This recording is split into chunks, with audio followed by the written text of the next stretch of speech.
Hi everybody, Matt Punch and Abby Northwood from KPMG. We're going to do a bit of a Q&A right now. And just before we start, Abby, of course, as perhaps the perfect example of how rapidly things are moving, in the midst of today, while we've been doing this presentation, we've already heard there's been a really big announcement by the federal government about job support payments to businesses to keep people employed. So right off the bat, a perfect example of how things are changing so rapidly in this environment, and it's incumbent upon everyone to keep on top of things as much as they can. But that new program, from the limited information we've been able to see really quickly, sounds like it's going to be a really extensive program. Is obviously going to be a first port of call for a lot of businesses, figuring out what to do next as it comes to their staff and their employees. But in saying that, I think we do have some questions that we did get in that we might want to sort of talk about a little bit.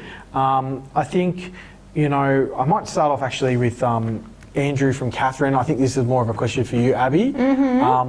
Andrew sort of asked about, what to do in terms of scenario planning, and particularly, obviously we've got tourism and events people watching. What should they be doing about scenario planning? Yeah, so obviously we spoke a bit about it in the presentation about planning for reduced visitation, but obviously there is scenario planning that you can be doing for when you're evaluating sort of different product offerings. So, a different scale event, a different tour product, and the principle is basically still the same. Your current business is your base case. That's your business as usual. So for those businesses that have been operating for a while, you'll be able to map out the average, financial balance sheet. So that will be your base case, and then you model all your different scenarios on that. So you sort of change your, fixed costs, variable costs, what your profit margin is, based on the assumptions that you're predicting with the changes in the event or the tour product. And then you're still looking at profit. Where's your break-even margins? Where's your profit?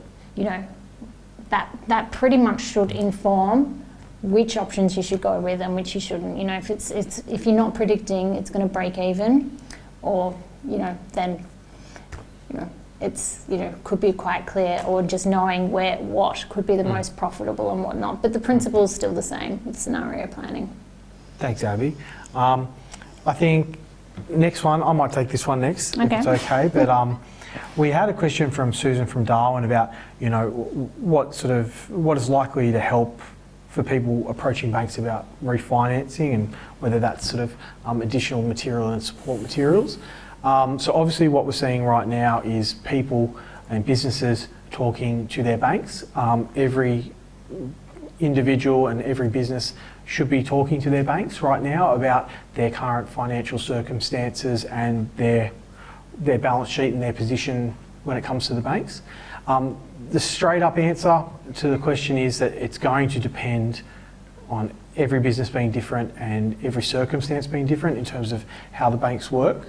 But one thing, certainly that, the feedback I've had from sort of KPMG colleagues working with their clients here in Darwin is that, the government has implemented this loan support where it is gone into the market to, partially guarantee loans from banks to small and medium enterprises. That is having an effect in terms of getting people across the line with banks.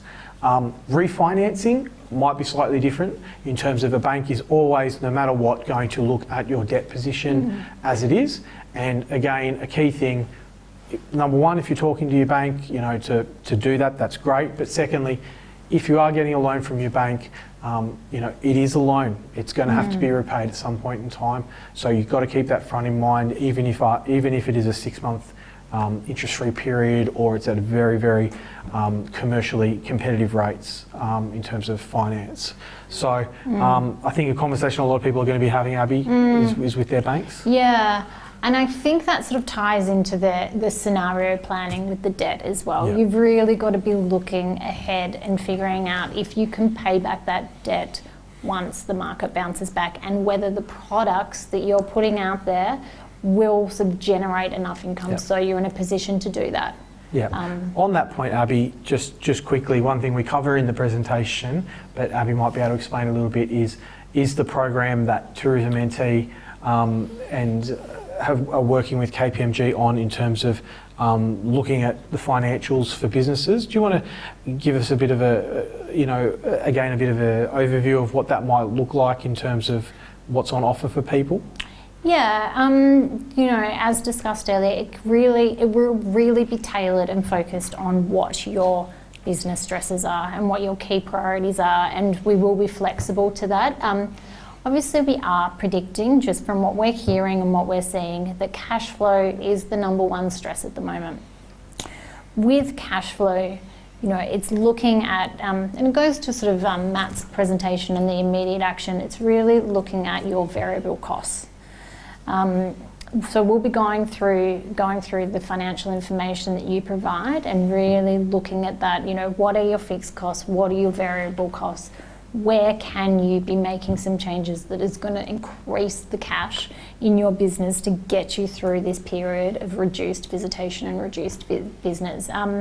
It's not just going to be about that as well. You can let us know in advance what you want to focus on, but that's one area that we're really predicting that businesses need help with, and it's around that cash flow and strategies around their cash flow as well. Yep, absolutely. And I think, turning back to some of the questions we've got here right now, one of them, Rebecca from Alice, was asking about rent and businesses who've got landlords and who might be renting premises or renting land or using land under licence or land use agreement. Again, this is another area that seems to be really rapidly evolving, but Abby, have you got some thoughts on that? Yeah, people may have seen this last night on Scott Morrison's address. Government knows it's a big issue. And they are working towards it. At the moment, it sounds like it currently stands where, it will be down to having a conversation with the business, the landlord, and the government. But the outcome is to keep that business alive. So, government, they don't have a set program at the moment, but that is their stance, that it needs to be a conversation. And the outcome for all three parties is to keep that business going. Absolutely. And I think, one of the things that is being sort of talked about a little bit out there, and we've seen a bit of media about it, and I haven't seen any details per se, but is, the potential for moratoriums on evictions. But that is something that every business owner needs to have a close eye on, again, in this rapidly changing, fast-moving sort of environment. Keeping up with the news can be really difficult, but if you're concerned about rent and you're concerned about the difficulties you might have now with it, keep an eye out for moves that state and territory governments, here our territory government, could make with respect to how evictions and that whole tenancy relationship plays out. I think in relation to that as well, this is something we talk about a little bit in our presentation, but there's a lot of business owners are going to be having conversations that they never thought they'd have, or which ordinarily they might find a little bit too difficult to have, and it might be something that you're not used to or you've never done before, is calling up your landlord and saying you need to drop my rent. But take comfort from the fact that every single business is having these discussions right now across the board. It's that type of circumstance once in a lifetime. We've never seen it before. So don't feel like you're doing the wrong thing or that you're being awkward. You got to do what you need to survive as a business, keeping in mind, that you want to keep your good reputation and you want to continue to comply with, rules and regulations. But if you've got the ability, have those conversations right now with your landlords about ways that you think you can help each other to survive, because certainly speaking from the Northern Territory perspective, and in some places there's been a lot of vacancies for quite a number of years now, they're going to want to keep tenants around. Absolutely. Yeah. Absolutely. And Matt, it probably ties into sort of, looking at your business processes as well. Because if a business has been, good business, they've paid rent on time, they've been compliant, they've, followed everything that they should, I mean, why wouldn't they want to keep you in this climate? So, just feel confident to have those what are quite open and, quite, personal conversations. Yeah, absolutely. Another question I'm just looking at here from Choose in Darwin, who asked about public liability insurance. Obviously, it might be one a bit for events industry in particular. What do we do with that now? And about risk analysis. Obviously, again, it goes without saying we're in this fast-moving environment, and some of those restrictions that we saw in terms of how many are rapidly restricted in the course of 1 or 2 weeks.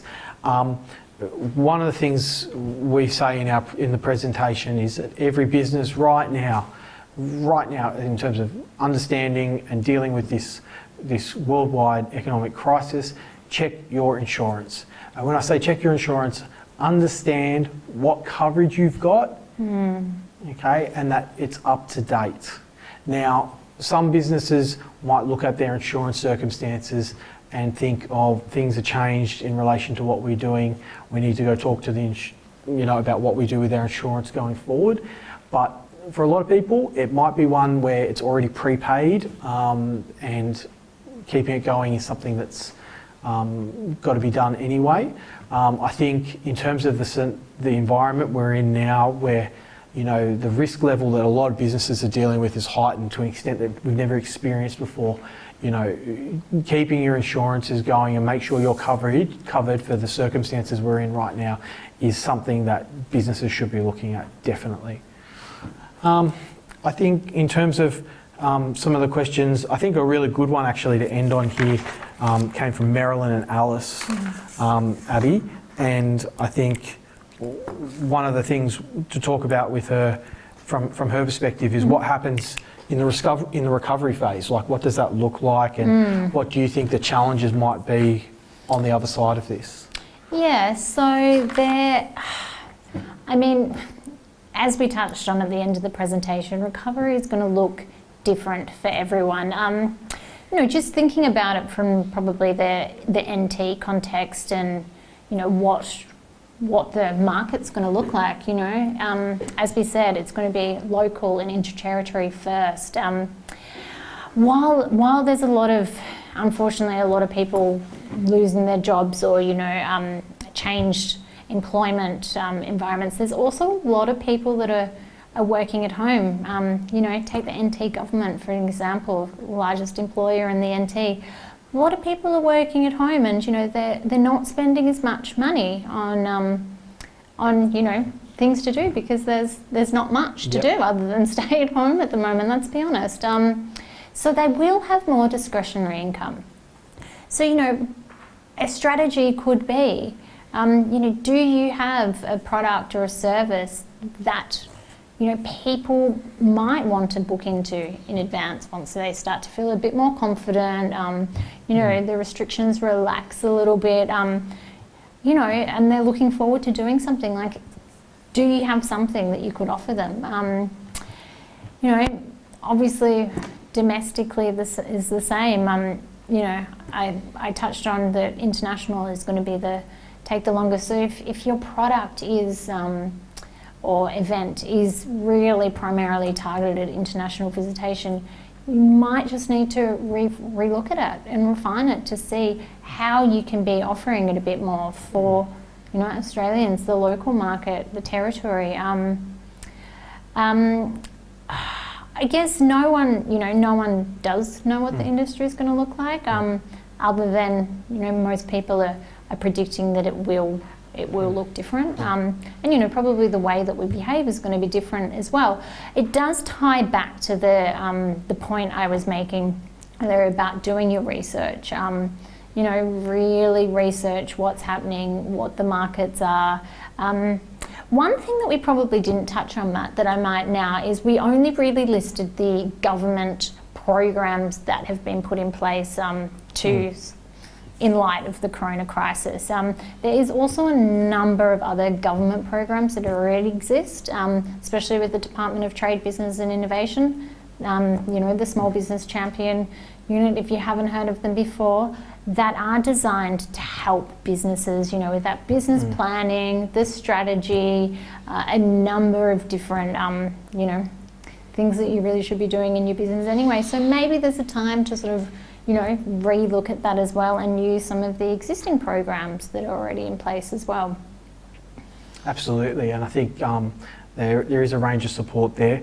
And on that sort of note, I think from our perspective here at KPMG, Matt and Abby, we thank you for making the time to join us today and to listen to some of the questions, and particularly for those people who did send in questions. They were really great questions.